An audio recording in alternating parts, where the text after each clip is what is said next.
თუშეთში მუდმივად მცხოვრებ მოსახლეობას აღდგომის ბრწყინვალე დღესასწაული მიულოცა და სააღდგომო ნობათები გადასცა ახმეტის მუნიციპალიტეტის მერმა ადგილობრივი ხელისუფლების წარმომადგენლებთან ერთად. თუშეთის მიმართულებით შინაგან საქმეთა სამინისტროს სასაზღვრო პოლიციის ვეთფრენით მორიგი ავიარეისი შესრულდა. დღეს მდგომარეობით თუშეთში მუდმივად მცხოვრები 20 მოქალაქეა. თუშეთთან დამაკავშირებელი ერთადერთი საავტომობილო გზა ზამთრის განმავლობაში დაკეტილია. მთაში მუდმივად მცხოვრებ მოქალაქეებს სასაზღვრო პოლიციის ვეთფრენი ემსახურება. ვეთფრენი მოქალაქეების ბარიდან მთაში და მთიდან ბარში გადაყვანას უფასოდ უზრუნველყოფს.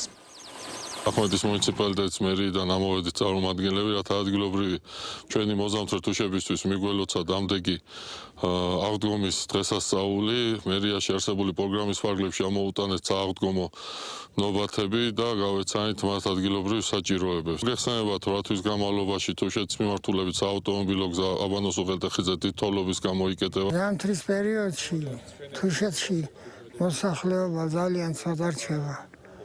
ყველა მიდის ბარად, მუნიციპალიტეტია ყურადღებას გვაქცევს ყველანაირად.